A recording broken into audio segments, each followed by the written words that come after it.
ये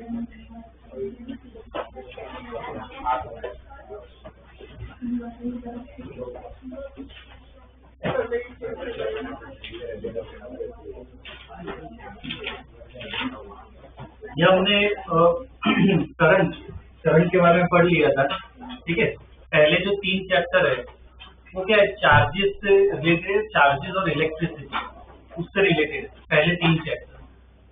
अब हमें किसके बारे में पढ़ना है, मैग्नेटिज्म के बारे में, ठीक है, मैग्नेट के बारे में पढ़ना है। तो अगर सपोज इलेक्ट्रिक फील्ड चाहिए, तुम्हें इलेक्ट्रिक फील्ड चाहिए, तो बहुत सिंपल एक चार्ज रख दो तो क्या मिल जाएगी, इलेक्ट्रिक फील्ड मिल जाएगी। अगर मैग्नेटिक फील्ड चाहिए तो क्या करें, मैग्नेट रख देते हैं। तो सपोज एक मैग्नेट है मेरे पास, तो ये मैग्नेट जो है तो भी क्या आसपास ऐसे फील्ड बनाता है, ये ड्रॉ करेंगे आगे, और अभी के लिए बताता हूँ। नॉर्थ से बाहर निकलता है और घूम के ऐसे साउथ पे आता है, ऐसी फील्ड लाइन होती है, ठीक है। नॉर्थ से बाहर निकलेगी लाइन, साउथ की तरफ आएगी, ठीक है। मैग्नेटिक फील्ड ऐसे प्रोड्यूस होती है। और जैसे धीरे धीरे फिजिक्स डेवलप हो रहा था, तो एक साइंटिस्ट था ऑर्स्टेड करके, उसने ना एक डिस्कवरी की। क्या डिस्कवरी की, एक ऐसे सर्किट सिंपल डिजाइन करते हैं, कोई ड्रॉ करने की जरूरत नहीं है, अपने एनसीईआरटी में कहीं पे नहीं है, तो जरूरत नहीं है। ये अपना रियोस्टेट, यहाँ पे रियोस्टेट का क्या काम है, अगर मैं इसको घुमाऊं तो रेजिस्टेंस चेंज कर सकता हूँ। रेजिस्टेंस अगर चेंज करे तो हम क्या कंट्रोल कर सकते हैं, करंट को कंट्रोल कर सकते हैं, करंट बढ़ा भी सकते हैं, कम भी कर सकते हैं, ठीक है। तो ऑर्स्टेड ने क्या देखा कि जब ये स्विच ओपन है, मतलब करंट होगा नहीं, तो यहाँ पे मैग्नेटिक कंपास है, आई गेस सबको पता होगा मैग्नेटिक कंपास अगर अनडिस्टर्ब तो ऐसे ही रखा हो तो नीडल कहाँ पे होती है, नॉर्थ की तरफ होती है। फिर अनडिस्टर्ब है मैग्नेटिक कंपास, कहाँ पे नीडल शो करेगी, नॉर्थ और साउथ, ठीक है, उस तरफ अलाइन होगी। अब ऑर्स्टेड ने क्या देखा कि जब स्विच क्लोज करे तो क्या करंट पास हो रहा है, तो उसने क्या ऑब्जर्व किया कि नीडल डिफ्लेक्ट हो गई। ये ऑब्जर्व किया, नीडल डिफ्लेक्ट हुई। नीडल कब डिफ्लेक्ट होती है, जब आसपास मैग्नेटिक फील्ड हो, तभी डिफ्लेक्ट होती है, वरना नहीं होती है, ठीक है। तो ऑर्स्टेड को क्या लगा कि शायद कोई गलती हो गई, ऐसे कैसे डिफ्लेक्ट हो गया, आसपास तो मैग्नेट तो है नहीं, तो कैसे डिफ्लेक्ट हो गया। तो उसने क्या किया, करंट बढ़ाया, ठीक, करंट बढ़ाया। अब ये स्टोरी है या फिर क्या है, आई डोंट नो, पर इस हिसाब से चल रहा है, करंट उसने बढ़ाया। तो उसने क्या ऑब्जर्व किया कि करंट बढ़ाने से और नीडल डिफ्लेक्ट हो रही, ठीक, और नीडल डिफ्लेक्ट हो रही, ये उसने नोट किया। तो इससे क्या कंक्लूजन पे आ सकते हैं, मैग्नेटिक फील्ड पक्का प्रोड्यूस हो रही है, तभी ये नीडल क्या हुई, डिफ्लेक्ट हुई, वरना डिफ्लेक्ट नहीं होती। वो मैग्नेटिक फील्ड, अब आसपास मैग्नेट तो है नहीं, तो क्या लगता है वो मैग्नेटिक फील्ड कहाँ से आई होगी। ये ऐसे ही एक्सपेरिमेंट होते हैं, ये ऐसे कंक्लूजन पे आना होता है, इसकी वजह से करंट की वजह से ही होगा। तो जब स्विच ओपन कर दे तो वापिस वो अपनी जगह पे आ जाए, इसका मतलब करंट की वजह से क्या प्रोड्यूस हो रही है, मैग्नेटिक फील्ड। तो ये सबसे इंपॉर्टेंट पॉइंट जो बता रहा हूँ, मैग्नेटिक फील्ड चाहिए तो सिर्फ मैग्नेट नहीं होते हैं, करंट भी क्या प्रोड्यूस करता है, मैग्नेटिक फील्ड। तो अपना ये जो चैप्टर होगा, नया चैप्टर जो आज हमें स्टार्ट करना है ना, वो इस पे फोकस होगा, ये नहीं पढ़ेंगे, ये इसके बाद के चैप्टर में आएगा। मैग्नेट के बारे में पढ़ना ही नहीं, हमें किसके बारे में पढ़ना है, करंट के बारे में। करंट की वजह से क्या प्रोड्यूस होगा, मैग्नेटिक करंट को, ठीक है, ट्रू और फॉल्स। करंट को मैं मूविंग चार्ज बोल सकता हूँ, current is moving charge, movie हो रहा है चार्ज है ना, इसलिए तो करंट मिलता है। तो एक्चुअल में करंट के अंदर देखो चार्ज मूव करता है ना, तो उसकी वजह से क्या है, मैग्नेटिक फील्ड प्रोड्यूस होती है, ठीक है। तो मेन पॉइंट पे आ रहा हूँ, अगर चार्ज रेस्ट पे हो, ठीक है, ध्यान, अगर चार्ज रेस्ट पे हो तो इलेक्ट्रिक फील्ड प्रोड्यूस होगी। मैग्नेटिक फील्ड का सिंबल बी होता है, मैग्नेटिक फील्ड क्या होगी। और अगर चार्ज मूव कर रहा है, इलेक्ट्रिक फील्ड तो प्रोड्यूस होगी, साथ में और क्या प्रोड्यूस होगा, मैग्नेटिक फील्ड, ठीक है। तो moving charge produces what, electric as well as magnetic. तो अपना फोकस किस पे रहेगा, मैग्नेटिक फील्ड। इलेक्ट्रिक फील्ड हमने पढ़ लिए, अब हम किस पे ध्यान देंगे, मैग्नेटिक फील्ड, ठीक है। तो ये चैप्टर में इसके बारे में पढ़ना है, ठीक है। मैग्नेट के बारे में नहीं पढ़ेंगे, वो उसके बाद वाला चैप्टर है, ठीक है। अपना ध्यान इस पे रहेगा, ठीक है। तो पहले तो क्लियर होना चाहिए क्या पढ़ने वाले हैं, ठीक है। जैसे इलेक्ट्रोस्टैटिक्स में हमने सबसे पहला लॉ कौन सा पढ़ा था, याद है? कूलम्ब लॉ पढ़ा था। वैसे यहाँ पे भी एक लॉ आता है जिसकी वजह से हम मैग्नेटिक फील्ड निकाल सकते हैं, D की वैल्यू निकाल सकते हैं। वो लॉ पढ़ा रहा हूँ, वो लॉ तुमने पहले पढ़ा नहीं होगा, ठीक है, पहली बार हम पढ़ रहे हैं, ठीक है, 9th में देखा नहीं होगा, ये लॉ पहली बार पढ़ रहे हैं, ठीक है। तो उधर से स्टार्ट करते हैं। तो चैप्टर का नाम लिख लो, moving charges and magnetism. Moving charges and magnetism.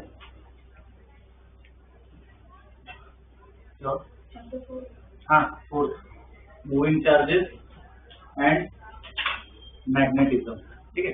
ये चैप्टर का नाम भी समझ आना चाहिए। मूविंग चार्ज मूव कर रहा है, उसकी वजह से ही क्या है, हमें मैग्नेटिक फील्ड में भी है ना, तो moving charges and magnetism, okay. तो ये लॉ से स्टार्ट करते हैं। अच्छा, ये एनसीईआरटी देखोगे ना, एनसीईआरटी में पूरा ऑर्डर अलग दिया है और हम जो ऑर्डर पढ़ेंगे ना पूरा अलग है। ऑर्डर में मैं जो बता रहा हूँ ना, उसी ऑर्डर में स्टडी करना, ठीक है। तो क्या प्रॉपर सीक्वेंस में उसको ढंग से पढ़ पाओगे, ठीक है।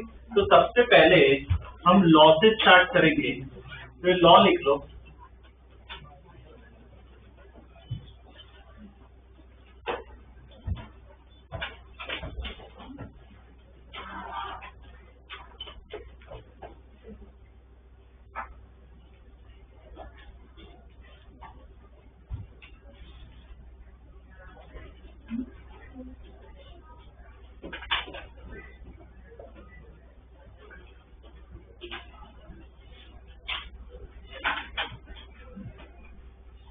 देखिए, ठीक है, ये लॉ स्टडी करना। आप इसको कैसे कैसे कहते हैं, वैसे देखने में क्या लग रहा है, बायोट सेवट ऐसा लग रहा है, ठीक है ना।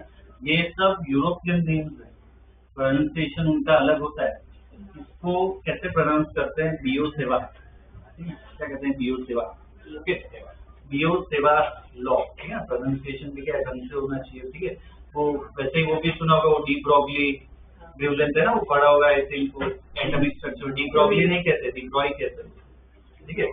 तो वो प्रोनाउंसिएशन क्या है, ढंग से हमें पता होना चाहिए, ठीक है। तो इसे क्या कहते हैं, बियो सेवा, ठीक है।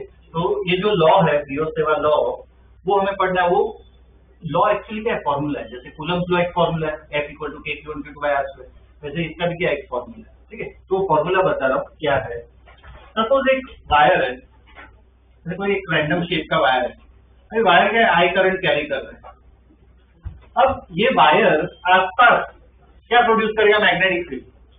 तो अपना टारगेट क्या है, मुझे क्या जानना है कि वो मैग्नेटिक फील्ड कितनी होगी, ठीक है। तो मान लो यहाँ कहीं पे एक पॉइंट है P, मुझे जानना है कि इधर मैग्नेटिक फील्ड कितनी होगी। तो पहले तो एक एलिमेंट लेते हैं, ये एलिमेंट की लेंथ क्या लिखेंगे, dl, ठीक है। अब इस एलिमेंट को ना वेक्टर बनाना पड़ता है, इस लेंथ को। तो उसकी डायरेक्शन क्या दे देते हैं, करंट जैसे ही दे देते हैं। लेंथ को वेक्टर बना रहा हूँ, करंट क्या लेना, सॉरी डायरेक्शन क्या लेना, करंट जैसे, ठीक है। अब ये एलिमेंट इस पॉइंट से कितना दूर है, तो पोजीशन वेक्टर क्या ले लेते हैं, r।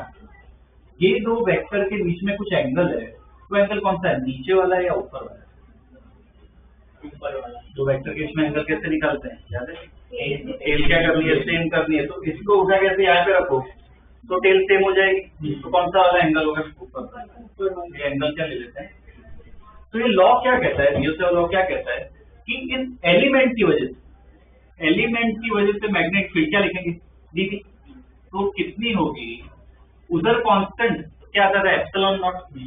यहाँ पे कांस्टेंट अलग हो जाता है, तो उसे म्यू नॉट से डिनोट करते हैं। 4 तो कॉमन ही है, उधर भी आता है, यहाँ पे भी आएगा, I dl cross r upon r3। ये है बियो सेवा लॉ। इस इक्वेशन को सॉल्व करोगे तो तुम्हें क्या मिलेगी, मैग्नेटिक फील्ड, ठीक है। Mu naught upon 4 pi I dl cross r upon r3, ठीक है ना। ये है बियो सेवा लॉ, ठीक है। ये म्यू नॉट अपॉन 4 पाई कांस्टेंट है, वो बता रहा हूँ उसके बारे में। I तो क्या है, करंट, dl क्या है, एलिमेंट की लेंथ, r क्या है, पोजीशन, ठीक है ना। वो P पॉइंट कितना, ठीक है, ये पोजीशन, ओके। पहले स्टेटमेंट लिखवा रहा हूँ, उसके बाद ये इक्वेशन लिख लेना। देखो, the intensity of the magnetic field, the intensity of the magnetic field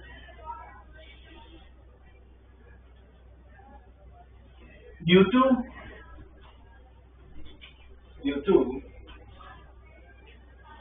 an element of length dl, due to an element of length dl carrying current I, carrying current I is given by carrying current I is given by, अब ये diagram draw करो, उसके बाजू में formula लिखो।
देखिए ये formula के नीचे लिखो, दिस इज कॉल्ड बियोसेवा लॉ, दिस इज कॉल्ड बियोसेवा लॉ।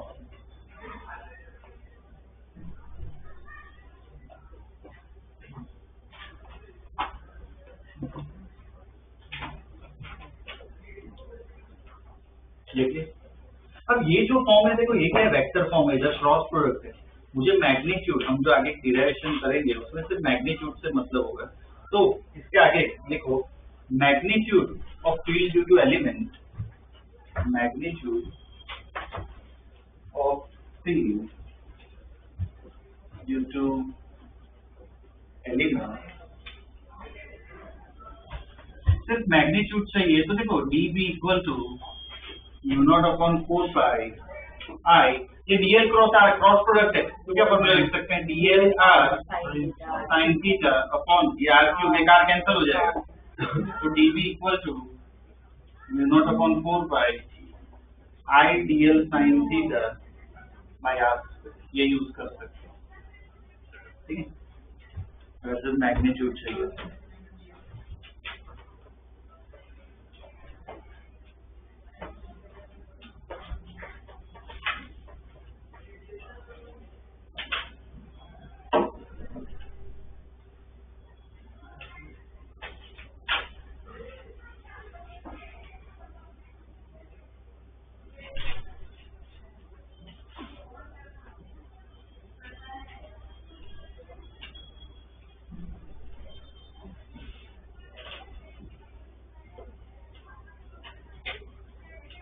देखिए अब देखो ये जो हमने निकाला मैग्नेटिक फील्ड, वो तो किस वजह से निकाला, एलिमेंट की वजह से।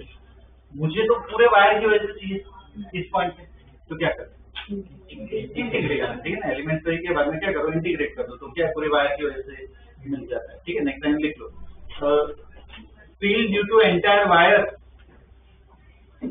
Field due to entire wire is obtained by integration, will due to entire wire is obtained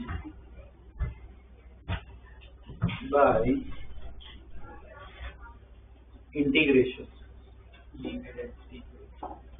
yes, linear density नहीं, इधर नहीं आएगा। तो देखो इधर कैसे लिख सकते हो, इधर b equal to integration dB, ठीक है ना, पूरे वायर के लिए। फिर dB ये जो इक्वेशन आएगी उसको बस सब्स्टिट्यूट कर दे, तो mu naught upon 4 pi I dl cross r upon r लिख लो। इधर इंटीग्रेशन से क्या है अपना एक आंसर आ जाएगा।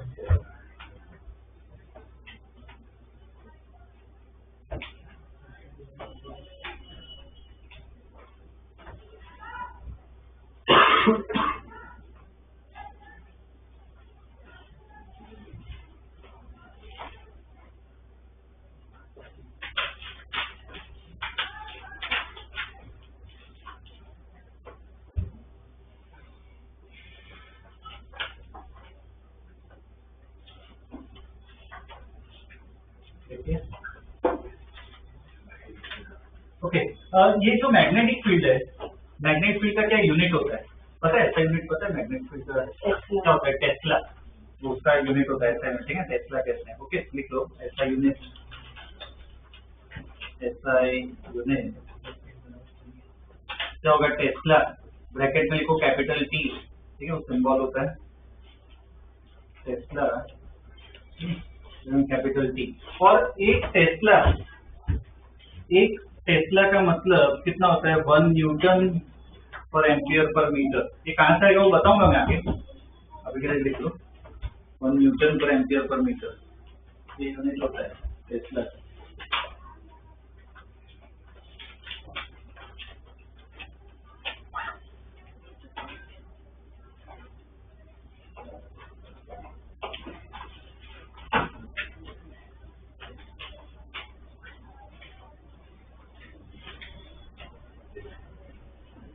देखिए, ठीक है, ये एक पार्ट हो गया। आप देखो बस एक कांस्टेंट के बारे में मुझे बताना है।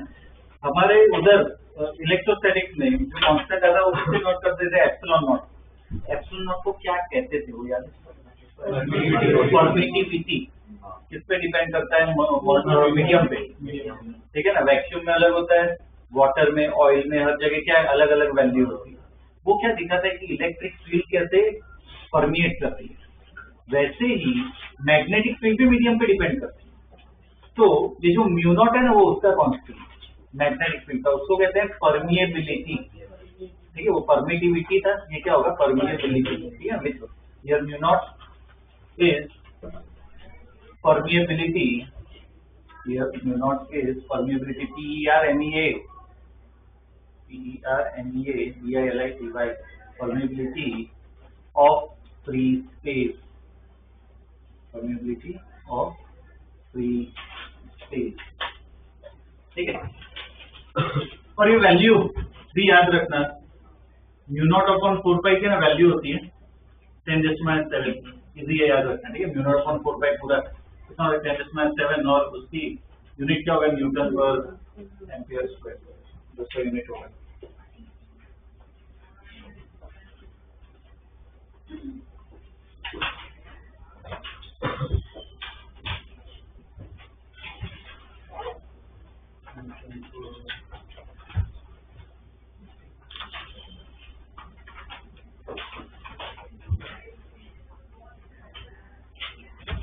ठीक है, ये इतना बेसिक लॉ स्टडी कर लिया।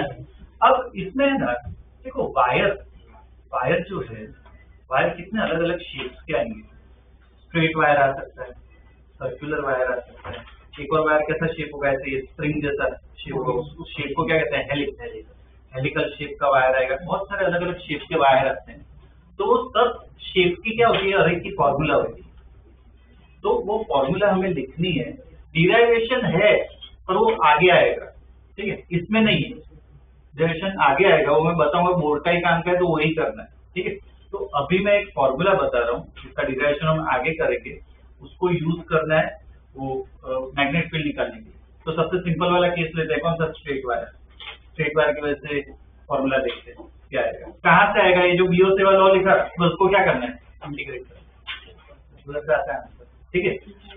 लिखो magnetic field due to straight current carrying wire, magnetic field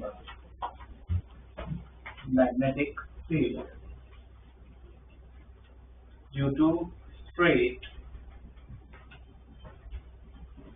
current carrying wire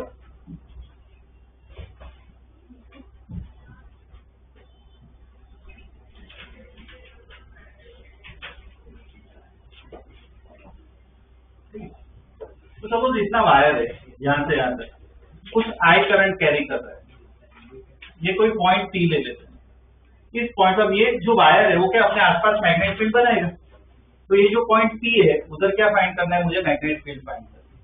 तो इसका डिराइवेशन मैं बता देता हूँ, जिसको प्रैक्टिस करनी है वो अच्छी प्रैक्टिस हो जाएगी, कर सकते हो। एक एलिमेंट लो, बीओ से वाला लगाओ, बाद में क्या करो इंटीग्रेशन कर दो, दूसरा आंसर आएगा। मैं डायरेक्ट फॉर्मूला बता रहा हूँ। दो स्टेप है, ध्यान रखना है। सबसे पहले क्या निकालो, परपेंडिकुलर डिस्टेंस। जो वायर की लाइन है, ये पॉइंट है, क्या वही होगा परपेंडिकुलर डिस्टेंस, तो उसको क्या ले लेते हैं आर। ये पहला स्टेप, पहले वो निकालना होता है। उसके बाद एंगल्स निकालने होते हैं। वो एंगल्स निकालने के क्या करो, एंड पॉइंट जो है ना उसको कनेक्ट कर दो यहाँ, फिर अपर एंड पॉइंट यहाँ पे कनेक्ट कर दिए, लोअर एंड पॉइंट। ठीक, तो ये ऊपर एंगल बना और नीचे एंगल बना, इसको क्या ले लो फाई 1, इस एंगल को क्या ले लेते हैं फाई। ठीक है ना, एंड पॉइंट कनेक्ट करो तो ये एंगल्स मिल जाएंगे। ठीक है, तो मैग्नेटिक फील्ड जो है वो कितना होता है, उसका फॉर्मूला क्या होता है, mu naught upon 4 pi I by r sine phi 1 plus sine, ये फॉर्मूला। इसकी वजह से स्ट्रेट वायर। और कहाँ से आता है, बीओ से वाला। तो उधर एलिमेंट लो, इंटीग्रेट करो ढंग से प्रॉपरली लिमिट के साथ, तो ये फॉर्मूला है। ठीक है, चाहिए तो ग्रुप में डाल दूंगा, उसका डिराइवेशन बोर्ड में है, उसमें कहीं पे भी नहीं आने वाला है। ठीक है, इसका बस यूज हमें पता होना चाहिए। ठीक है ना, अभी लिख लो फॉर्मूला, ग्रुप में ऐसा तो डिराइवेशन डाल दूंगा।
देखिए फॉर्मूला। ठीक है, इसमें ना दो केस जिसके स्टडी करना है वो हमें काम आएंगे। केस 1 देखो, case 1 infinitely long wire. Case 1 infinitely long wire.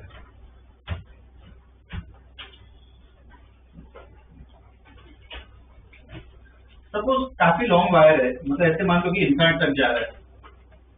ठीक है, यहाँ कहीं पे पॉइंट है, ये परपेंडिकुलर डिस्टेंस आर। तो इधर मुझे एंगल बता सकते हो कितना होगा। देखो वायर जितना बड़ा हो, मान लो अभी ये एंड पॉइंट है तो इतना एंगल बनेगा। अब ये वायर लंबा होते ही जा रहा है तो एंगल कम हो गया बढ़ेगा, बढ़ते ही जा रहा है, इनफाइनाइट तक जा रहा है, बोलो ऑलमोस्ट 90 हो जाएगा।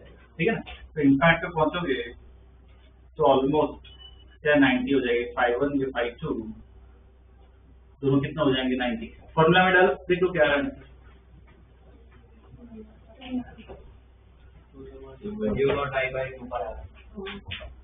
90 क्या हो जाएगा 2। ठीक है ना, क्या हो जाएगा P equal to mu naught I upon 2 pi r. ये याद रख सकते हो, ये है ना बोर्ड में बस ये एक फॉर्मूला आएगा काम, बोर्ड में सिर्फ ये काम आएगा, mu naught I upon 2 pi r. ठीक है, ऐसे लिख सकते हो कई बोर्ड। ठीक है ना, उससे इतना ही फॉर्मूला आने वाला है बोर्ड्स में।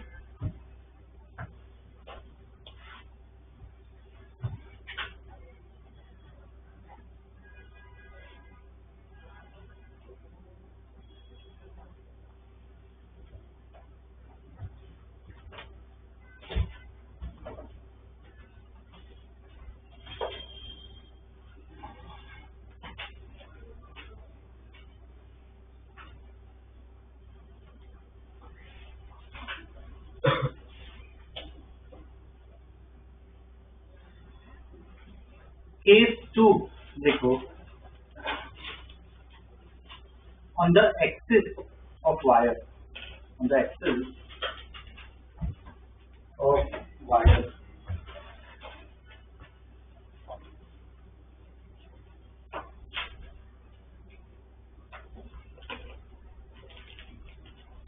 ओके, ये वायर है, ये उसकी क्या एक्सिस हो जाएगी।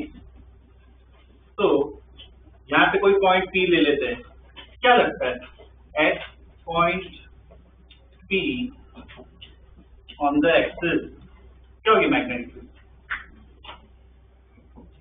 इधर क्या वो एंगल बनेगा ही नहीं, फील्ड के पास ही नहीं हो पाएगी, क्या हो जाती है मैग्नेटिक फील्ड, एक्सिस पे कोई फील्ड पास नहीं होती। ठीक है ना, वो मैं बताऊंगा इसके आगे डायग्राम, एक्सिस पे 0 होती है।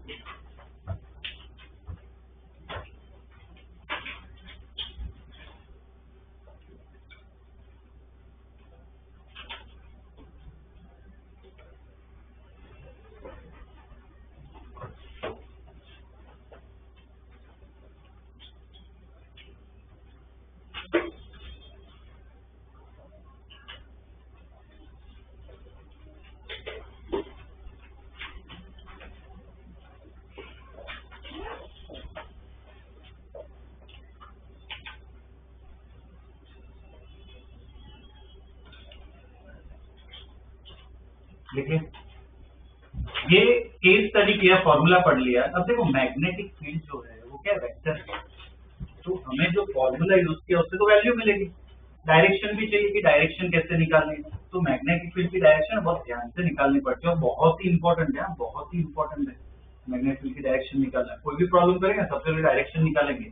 ठीक है, तो डायरेक्शन कैसे निकालते हैं, 9th में पढ़ा है क्या राइट हैंड थंब रूल, वो उससे निकालेंगे। पर थंब रूल मैं बताऊंगा वापस ढंग से कि कैसे विजुअलाइज करना है। ठीक है, राइट हैंड थंब रूल को उधर से हम निकालेंगे। ओके, निकलो इसका statement, the direction of magnetic field, the direction of magnetic field, direction of magnetic field is obtained using right hand thumb rule, is obtained using right hand thumb rule,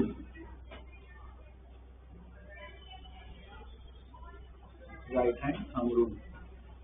ठीक है, तो देखो रूल सिखाता हूँ कैसे करना है। ठीक है, जो अभी तक सीखा है ना वो भूल जाओ, प्रॉपर्ली कैसे विजुअलाइज करना है वो बताता हूँ। ठीक है, राइट हैंड थंब रूल, मान लो ये वायर है, आई करंट कैरी करता है, तो मैग्नेटिक फील्ड, अगर मैं स्ट्रेट वायर की बात करूं ना, तो मैग्नेटिक फील्ड कैसी होती है, सर्कल्स बनती है, सर्कल्स बनती है, ऐसे सर्कल बन रही है हर जगह, ऐसे बड़े होते जा रहे हैं सर्कल, ऐसा मानते हैं। ठीक है, सर्कल्स बन रहे हैं। ओके, अब सर्कल की दो डायरेक्शन होती है, या तो मैं ऐसे घूम सकता हूँ या तो इस तरफ घूम सकता हूँ। ठीक है ना, तो उसके लिए राइट हैंड थंब रूल क्या करो, पहले तो थंब जो है ना वो करंट की डायरेक्शन में होना चाहिए।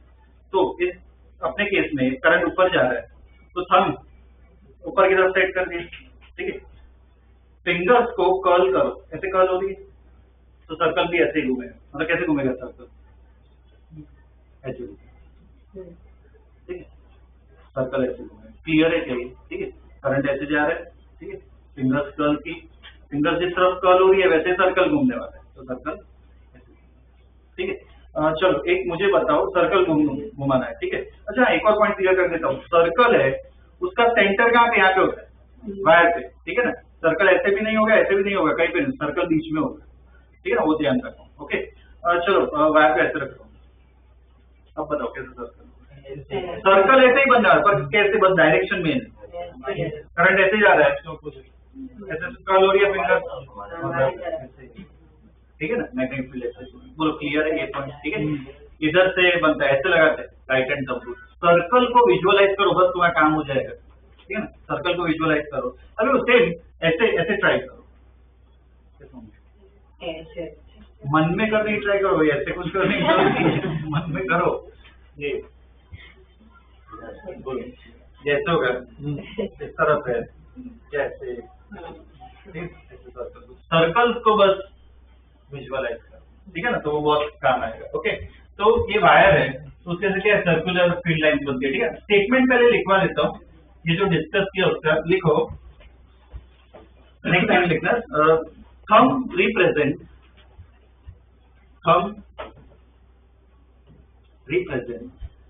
Direction of current, thumb represents direction of current and curling fingers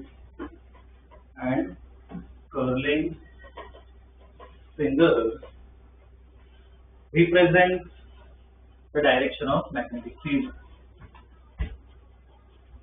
Represents the direction of magnetic field. ठीक है।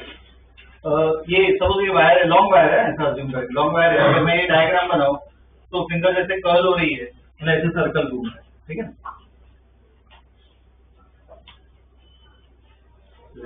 डॉट डॉट डॉट मतलब क्या, वो पीछे से जा रहा है। क्लियर है ये पॉइंट, ठीक है। ये डायग्राम ड्रॉ करो, इसके बारे में जगह रखना है, इधर मैं स्टेटमेंट लिखा हूँ, ठीक है। ड्रॉ करो डायग्राम।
चलिए ड्रॉ स्टेटमेंट लिखो, इसके बाजू में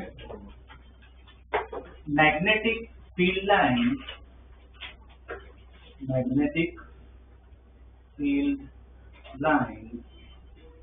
are circular, magnetic field lines are circular due to a long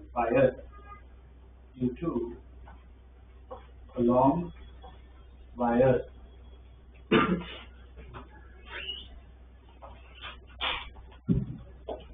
ठीक है। क्लियर है, ये एक पार्ट हो गया अपना। अब इसके ना थोड़ी प्रैक्टिस, एक और साइन कन्वेंशन एक देख लेते हैं, बाद में थोड़ी प्रैक्टिस करते हैं।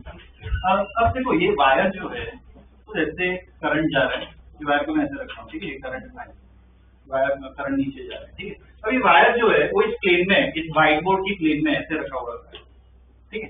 तो अब पहले राइट हैंड थंब रूल लगाओ, थंब नीचे है, मेरी फिंगर जैसे इस तरफ कर्ल हो रही है, मतलब कैसे सर्कल घूमेगा, अगर ये वायर है कैसे सर्कल घूमेगा, इस तरफ अंदर जा रहा था तो सर्कल ऐसे घूम के जाए, ऐसे सर्कल क्लियर है क्या। तो अगर व्हाइट बोर्ड में है तो पूरा सर्कल दिखेगा क्या, इधर से जाएगा, पीछे से घूम के यहाँ से बाहर निकलेगा, विजुअलाइज सर्कल, ठीक है। ऐसे घूम के ऐसे सर्कल इधर जाएगा, ठीक है, ऐसे जाएगा, ऐसे सर्कल हर जगह विजुअलाइज करो। तो यहाँ पे फील्ड कहाँ पे आ रही है, अंदर की तरफ या बाहर की तरफ, अंदर की तरफ आ रही है। तो कभी भी अंदर की तरफ फील्ड हो ना तो क्रॉस बना, कहीं पे भी, इधर कहीं पे भी चेक करो, हर जगह क्या होगा, अंदर ही आने वाले, ठीक है। सर्कल जैसे ही घूमने वाले, और यहाँ पे क्या होगा, डॉट, ठीक है। ये साइन कन्वेंशन ध्यान में रखना, ठीक है। डॉट हो तो बाहर की तरफ, क्रॉस हो तो अंदर, ठीक है ना, इनटू द, ठीक है। ड्रॉ कर कन्वेंशन यहाँ पे लिख रहा हूँ, ठीक है, वो लिख दिया।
पहले थोड़ी डायरेक्शन की प्रैक्टिस कर लेते हैं, बाद में जो हमने फॉर्मूला पढ़ा उसको यूज करते हैं। ठीक है, क्वेश्चन लिख लो, show the direction of magnetic field, show the direction of magnetic field.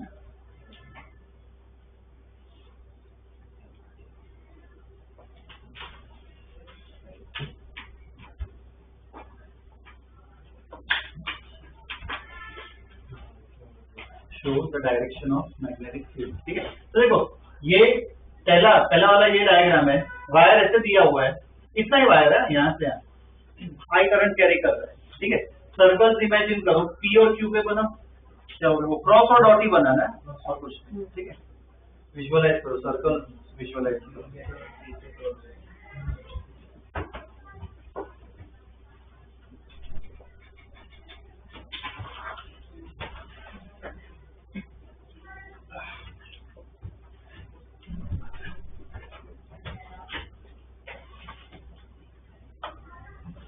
क्या क्या ड्रॉ, कैसे सर्कल कैसे घूम रहा है, इस तरफ कम है, यहाँ पे फिंगर्स कर्ल हो रही है इस तरफ, तो इधर से सर्कल इधर से बाहर निकलेगा, ऐसे जाएगा, क्लियर है ना। ठीक है, ऐसे घूमेगा, तो पी पे क्या आएगा, क्रॉस, क्यू पे डॉट। ओके, अब देखो वायर इतना ही है, मैंने आर पॉइंट भी बनाया, इसके ऊपर है, इधर होगी क्या फील्ड, फील्ड अभी मैं बताया, फील्ड हर जगह होती है, बस एक्सिस पे नहीं होगी।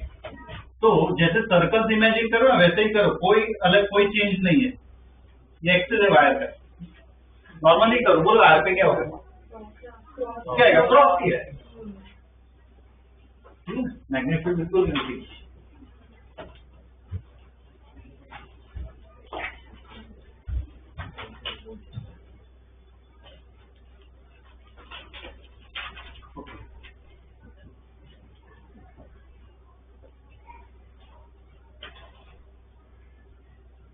अब दो वायर है, ठीक है, ये 3 पॉइंट है, पहला साथ में करते हैं, बाकी अपने आप करो। जैसे P पॉइंट पे, इस वायर की वजह से पहले बताओ P पॉइंट पे क्या होगा, बाहर की तरफ निकले, डॉट। इस वायर की वजह से भी देखना है। अब जब इस वायर को देखो तो इसको भूल जाओ, अब इसके सर्कल्स विजुअलाइज करो, ये करंट ऊपर जा रहा है, बोलो ऐसे ही सर्कल्स बन जा रहे हैं, उसके भी क्या आएगा, ठीक है, ये B1 पहले की वजह से, ये दूसरी, बस ऐसे ड्रॉ।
कर लिया ड्रॉ।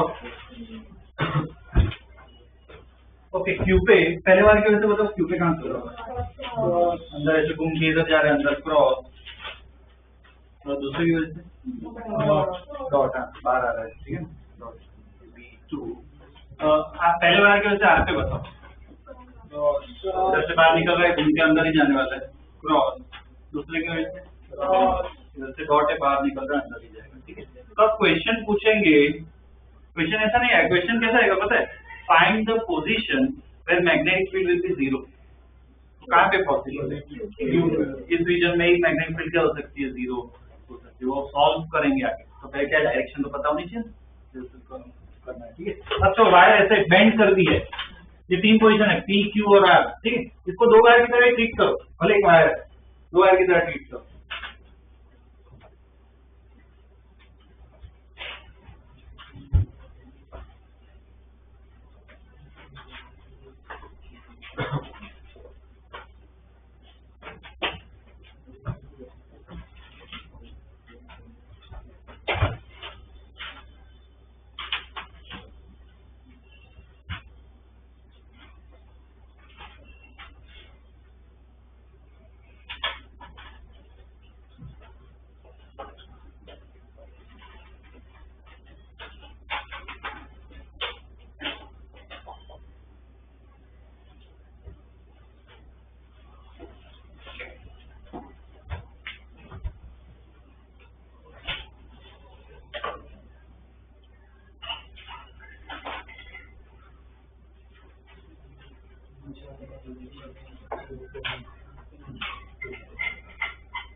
कर लिया ड्रॉ।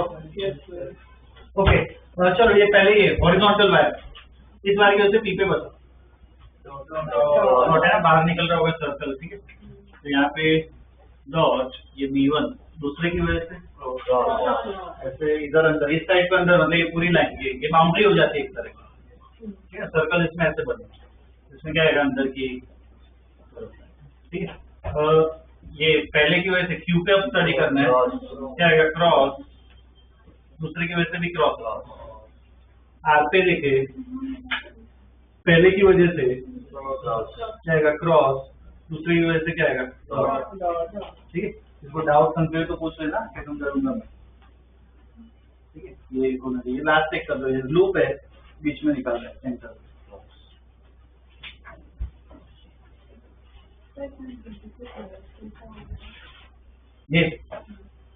ये सेकेंड वायर है, देखो अंदर हो गया ना कल, तो सर्कल अंदर है।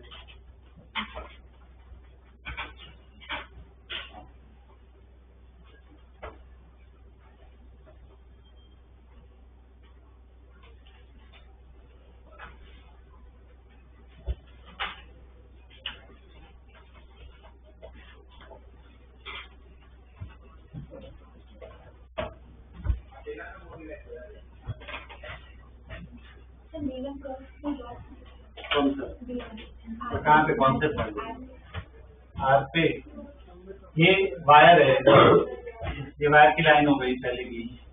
तो अब सर्कल विजुअलाइज करो, इधर करंट जा रहा है, इधर से बाहर निकल रहा है, मतलब ऐसे जा रहा है सर्कल, ऐसे जा रहा है, तो आर पे क्या आएगा, अंदर आएगा।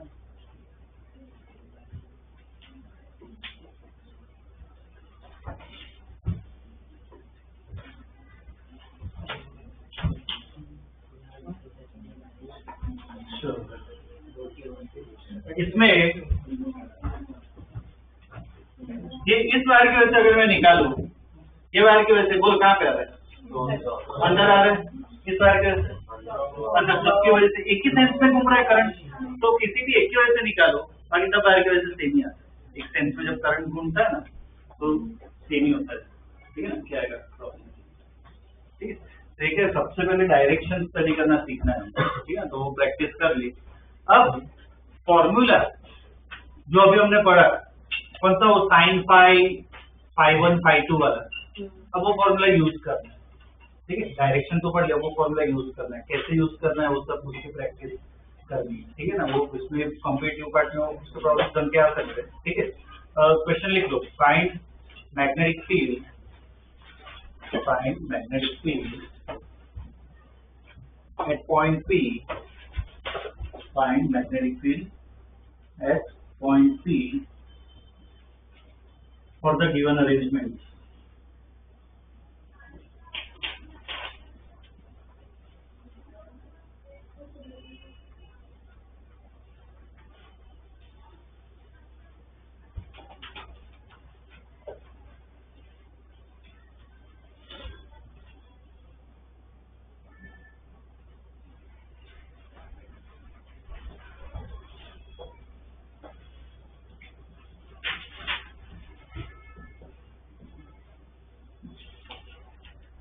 ओके, सो पहला कॉन्फ़िगरेशन ये दिया हुआ है, तो अगर पहला साथ में करते हैं, बाकी तो अपने आप ट्राई करना।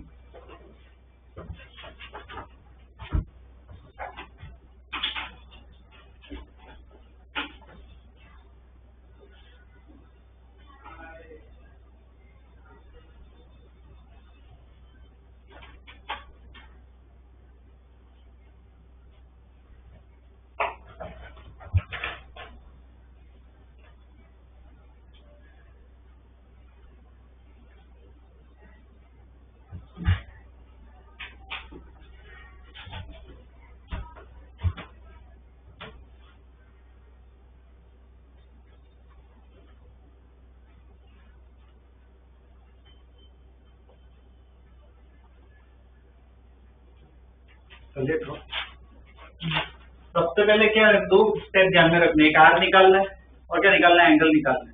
तो आर बताओ क्या होगा, ये वायर है, परपेंडिकुलर डिस्टेंस क्या यही होगा ना, जो अपना आर होगा तो आर किसके बराबर होगा, ए। और दूसरा क्या करना है, हमें एंगल्स निकालना है। तो क्या करो, एंड पॉइंट्स को कनेक्ट कर दो। तो एक ये कनेक्ट हो गया, ये कनेक्ट हो गया। तो एक एंगल देखो, एक एंगल इस तरफ है, दूसरा इस तरफ है, ठीक है ना। तो एक एंगल ∅1, दूसरा ∅2। तो ∅1 ∅2 सिंपल ट्रिग्नोमेट्री से आ जाएंगे। ∅1 बोलो 45, ये ए है, ये भी ए है, कितना हो जाएगा ∅1 45 डिग्री। ये ए है, ये √3 ए है, तो 10 वो कितना हो जाएगा, √3 मतलब कितना आएगा 60। डाल सकते हो फॉर्मूला में अब, ठीक है ना। चलो सब्स्टिट्यूट करो, पूरा सॉल्व मत करना, बस सब्स्टिट्यूट करके छोड़ दो। और हाँ, डायरेक्शन भी लिखनी है।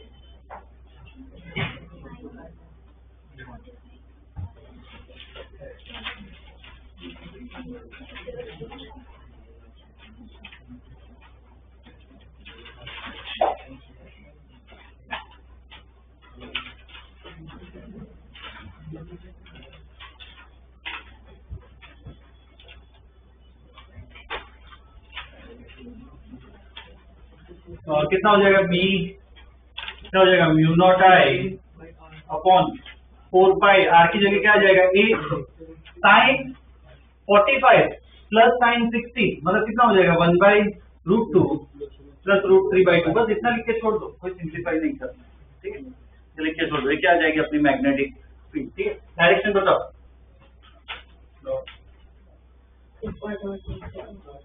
बोलो पी पॉइंट पे जानना है, इधर जा रहा है करंट, मतलब इधर से क्या बाहर निकलेगा, बाहर निकले इधर अंदर जाएगा, तो पी पॉइंट से क्या बाहर निकल रहा है। पर देखो इधर मैंने डॉट, ठीक है, जो डॉट बनाया सही है, गलत नहीं है, पर अच्छी तरह लिख सकते हैं। ये एक्स एक्सिस है, वाई एक्सिस है, तो मतलब किसमें आएगा, इससे बाहर निकल रही है मैग्नेटिक, किसमें आएगा, जेड में आएगा, प्लस जेड क्या आएगा, मतलब के, ठीक है। तो डायरेक्शन के लिए क्या है, के कैप लिख सकते हैं, के कैप आएगा।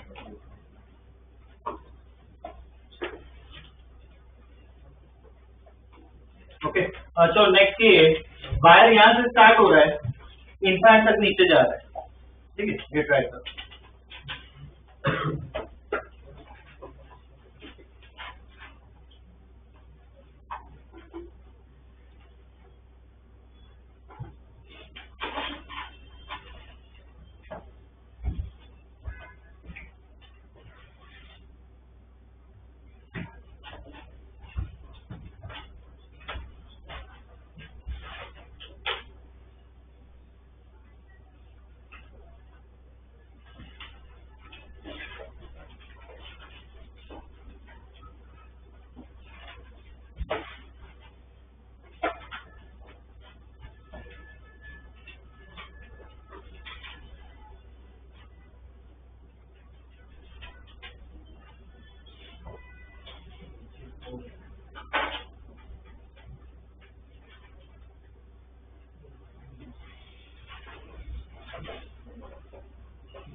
डायरेक्शन भी लिखना है।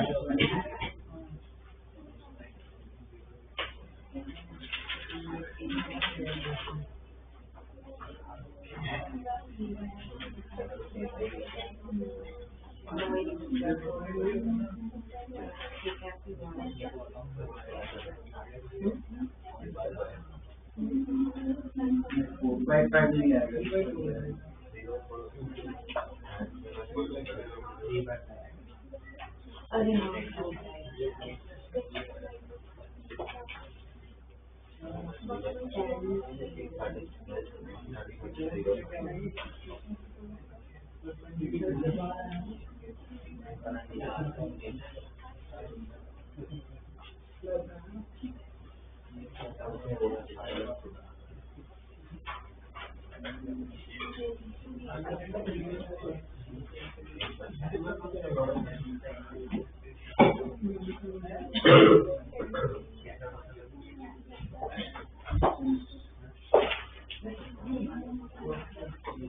तो ये हो गया क्या दूसरा वाला? ओके, तो इसमें आर बताओ पहले। ये होगा आर अपना, ठीक है। आर कितना आएगा 4a, और एंड पॉइंट कनेक्ट कर देते हैं। ये एंगल ∅1 और दूसरा इंफिनिटी पे जा रहे हैं, ये ∅2। ∅1 कितना आएगा बोलो? ये 3a है, ये 4a है, तो tan 3/4 कितना आएगा 37 डिग्री। ∅2 90 इनफैक्ट तक जा रहा है ना, वो तो 90 होगा। तो b कितना होगा μ0I/4π, r की जगह क्या आएगा 4a।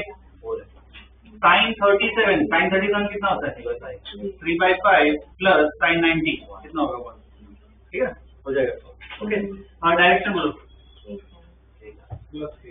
इधर नीचे जा रहा है, मतलब इधर से सर्कल नीचे जा रहा है, इधर से घूमेगा, यहाँ से क्या होगा बाहर निकलेगा, तो क्या आएगा ठीक है, ठीक है, ठीक है।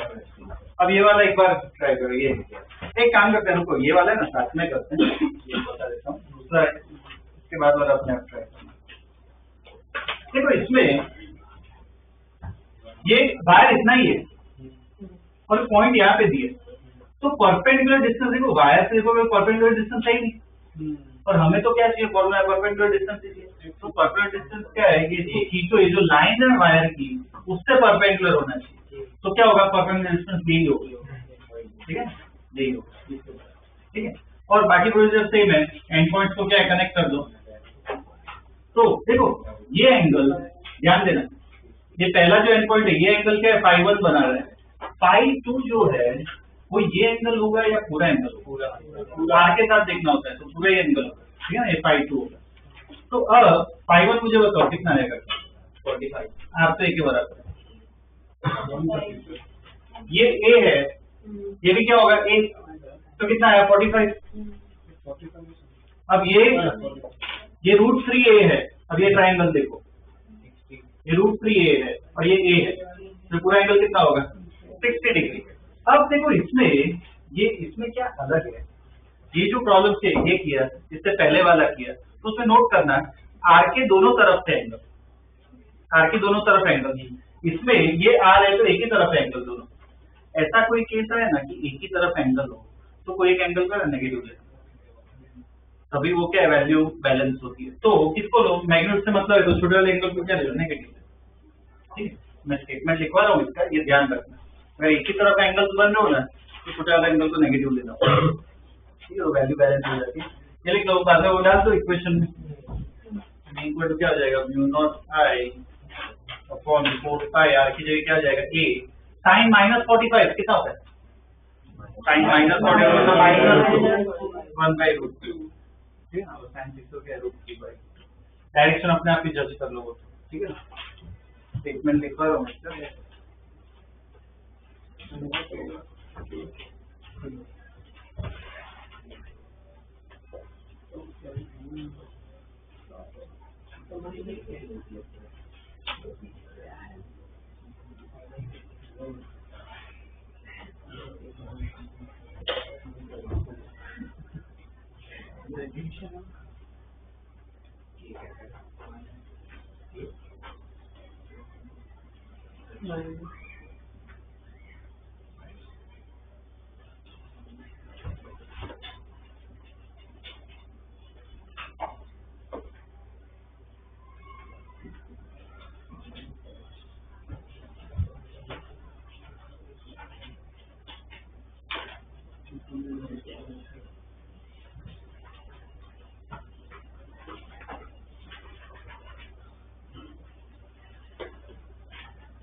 देखिए क्या ये, इसमें 2-3 स्टार बना के स्टेटमेंट लिख लो। स्टेटमेंट लिखो, when both the angles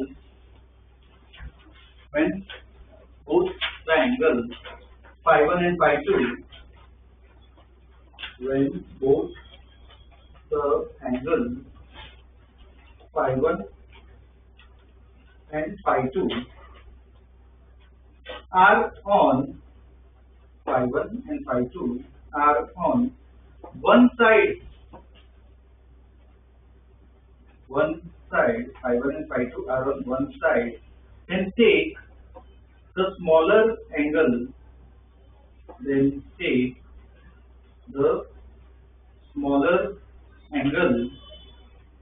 as negative.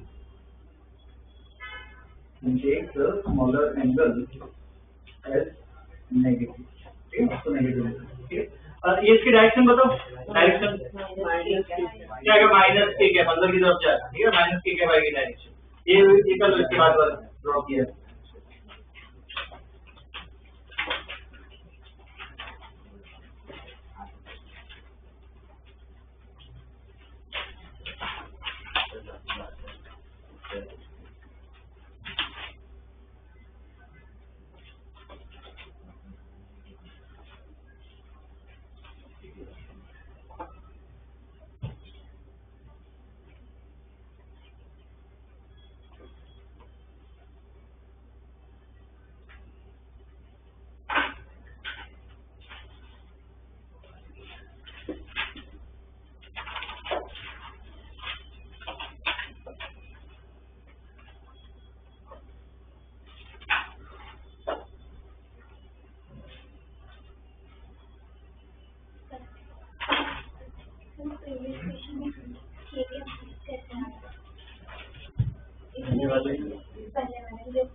कहाँ पे करंट कहाँ पे जाता है? हाँ, तो उधर लगा हम नीचे की तरफ है, तो हम इस तरफ जा रहे हैं, जिस तरफ करंट है। हाँ, तो हम इस तरफ जा रहे हैं, तो क्या होगा? बाहर की तरफ आएगी ना सर्कल। तो सर्कल विजुअलाइज करोगे, सर्कल कैसे वायर की जो लाइन है उसको एक्सटेंड करो, तो उसके परपेंडिकुलर डिस्टेंस। हाँ हाँ,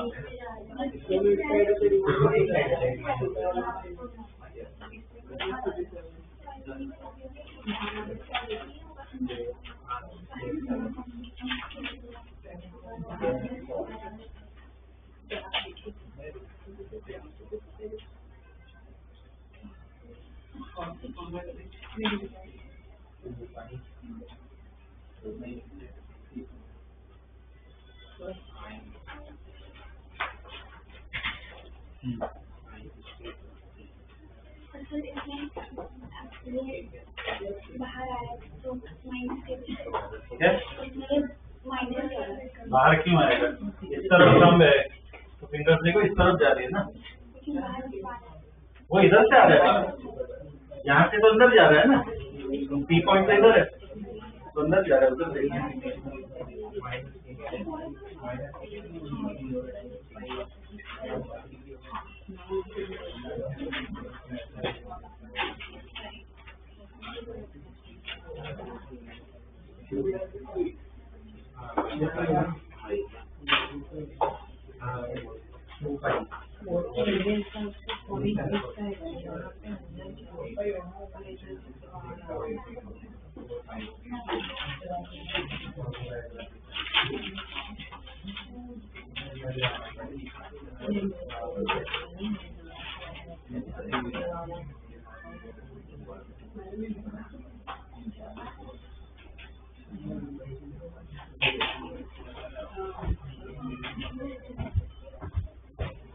हो गया क्या? क्या होगा? ये आर, इसकी लाइन एक्सटेंड करो तो यार होगा आर कितना होगा? 4a। ये पहला एंगल, ये दूसरा एंगल, तो ये phi 1 है, ये पूरा phi 2 होगा। फाई 1 कितना होगा, ये ट्राइंगल तो देखो, फाई 1 कितना -37 दोनों एक तरफ की, और ये बड़ा ट्राइंगल अगर देखे तो फाई 2 कितना आ रहा है 60, बाद में सब्स्टिट्यूट कर पाओगे, ठीक है ना। तो b कितना हो जाएगा μ0I/4 इंटू 4a साइन -37 मतलब कितना होगा -3/5 और साइन 60 तो 3/2। डायरेक्शन बोलो, इस तरफ जा रहा है, यहाँ से अंदर निकल रहा है तो इधर से क्या होगा बाहर निकलेगा, ठीक है ना, क्या आएगा, ठीक है। हाँ ठीक है, ये एक पार्ट देख लिया।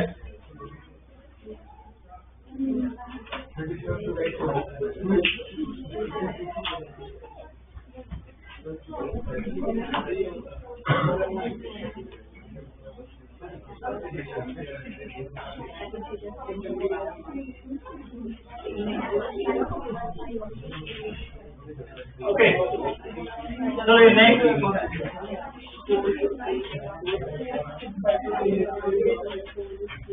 इक्विलेटरल ट्राइंगल है, सेंटर पे निकाल, ठीक है। क्या होगा अप्रोच, कुछ दिमाग में आ रहा है?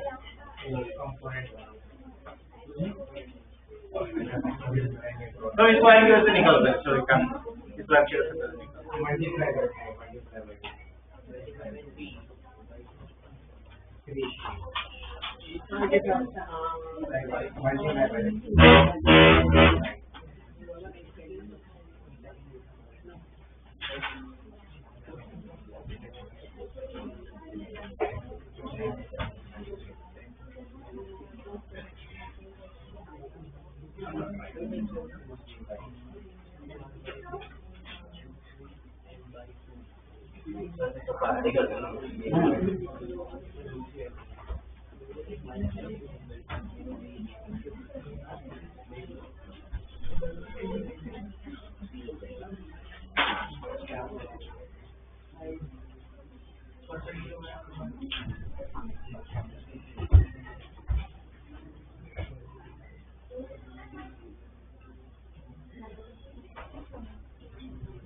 चलो ये पहले एक वायर की वजह से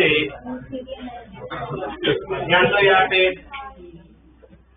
ये पहला वायर है, इसकी वजह से मुझे निकालना है। तो पहले परपेंडिकुलर डिस्टेंस ये होगा r, और एंगल्स के लिए एंड पॉइंट्स कनेक्ट कर देते हैं। तो देखो एंगल्स तो बहुत इजी मिल जाएंगे। इक्विलेटरल ट्राइंगल है, ये कितना होगा 30 डिग्री, ये कितना होगा 6, ये कितना होगा 6, ठीक है। अब ये R कैसे निकाले वो बता सकते हो? ट्रिग्नोमेट्री यूज कर सकते हैं। ये कितना होगा L/2, L/2। तो इधर 1060 मैं क्या लिख सकता हूँ, perpendicular upon base L/2 upon R, उसको सॉल्व करो तो इससे R आ जाएगा L/2 कितना आएगा, L/2√3, ये R आ जाएगा। अब फॉर्मूला लगा दो, B इक्वल टू क्या, mu naught I upon 4 pi, R की जगह क्या डाल दिया, L/2√3 इंटू साइन θ1 कितना होगा 60, साइन θ2 भी कितना होगा 60, तो साइन 60 प्लस साइन 60 कितना हो जाएगा, बोलो √3, ठीक है। सिंप्लीफाई करोगे तो B इक्वल टू, तो कितना आ रहा है, म्यू नॉट I, इसको और सिंप्लीफाई करोगे तो 3/2 पाई L, ये B आ रहा है। ये देखो ये एक वायर की वजह से है, बाकी सब वायर की वजह से क्या होगा, सेम ही होगा ना, सेम सेंस में अभी हमने देखा था, सेम सेंस में हुआ तो उसी में है। तो नेट फील्ड क्या है, इसका अलग निकालने की जरूरत नहीं है, डायरेक्ट 3 टाइम्स कर दो तो कितना हो जाएगा, 9 म्यू नॉट I/2 पाई, ठीक है ना, ये डायरेक्शन आएगी।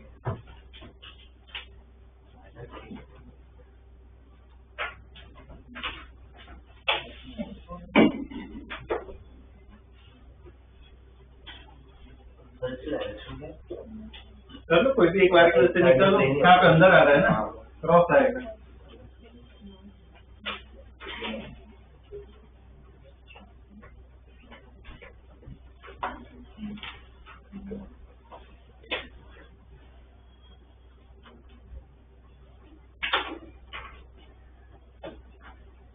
ठीक है, अब ये वाला निकालिए, पॉइंट भी इधर ही दिया है कॉर्नर।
ये दो वायर की वजह से होगा क्या?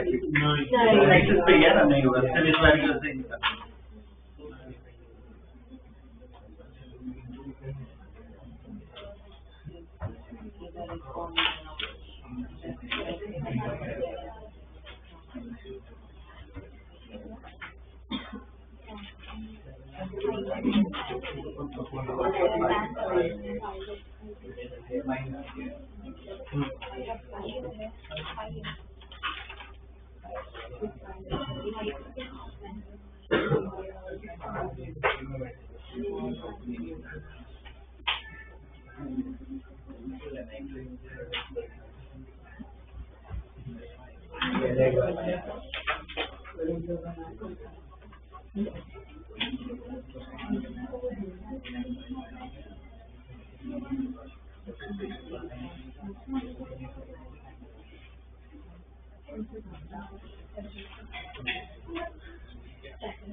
तो करना है सॉल्व। तो ये तो वायर की वजह से वो 0 होगा, मुझे सिर्फ 20 वायर की वजह से निकालना है। तो पहले तो परपेंडिकुलर डिस्टेंस, ये परपेंडिकुलर डिस्टेंस हो जाएगा अपने, ये R हो जाएगा। अब देखो R भी सिंपल ट्रिग्नोमेट्री से निकाल सकते हो, या तो ये ट्रायंगल स्टडी करो या तो ये ट्रायंगल, आंसर तो आने की बात। तो ये ट्रायंगल अगर स्टडी करें तो देखो 53 है, ये दिया है और ये दिया है, तो कौन सा साइन यूज कर सकते हैं? साइन 53 मैं क्या लिख सकता हूँ? Perpendicular upon hypotenuse. साइन 53 कितना होता है? 4/5। तो R कितना हो जाएगा? 12x/5। ये अपना R आ गया। अब थीटा 1 थीटा 2 चाहिए, तो एंड पॉइंट्स को क्या कनेक्ट करो? ऑलरेडी कनेक्टेड ही, ये 5/1 होगा और ये 5/2 होगा। तो 5/1 5/2 होता है 5/1 37, 5/1 कितना है? 37, 5/2 कितना होगा? 53। तो B इक्वल टू क्या आ जाएगा? μ0I अपॉन 4 R कितना है? 12x/5 साइन 37 और कितना होगा? 3/5 प्लस 4/5। ठीक है ना? ये इसको पूरा सॉल्व कर दो तो कितना आ रहा है? B equal to 7 μ0I/48/5 direction तो आया था ये आंसर। ठीक है, ये क्वेश्चन है ना JEE में पूछा था एडवांस में, ये वाला क्वेश्चन। इसमें ऐसे दिया था कि ऐसा कुछ था कि μ0I/48/K फाइंड K, इंटीजर में पूछा था। तो K किसके बराबर आएगा? 7 के बराबर है। ये एडवांस में पूछा क्वेश्चन। ठीक है, क्यों? देखो किस तरह से हमें पता है कि भाई यहाँ पे ये पॉइंट पे क्या एक्सिस है, इसलिए क्या 0 ही होने वाला है। पर कार्डिनल्स क्या कंफ्यूज हो जाती है, भाई इधर दिया तो क्या एंगल है इसके लिए ये शायद निकाल दो, तो इसके लिए कंफ्यूज हो जाएंगे। तो वो हमें सब पॉइंट्स पता है। ठीक है ना? तो पॉइंट्स का क्या बस ध्यान रखना है। ठीक है, तो ये एक टाइप का क्वेश्चन आ चुका है। ठीक है, और एक और इसमें एक और क्वेश्चन कर लेते हैं। देखो, 2 long parallel wires, 2 long parallel wires carrying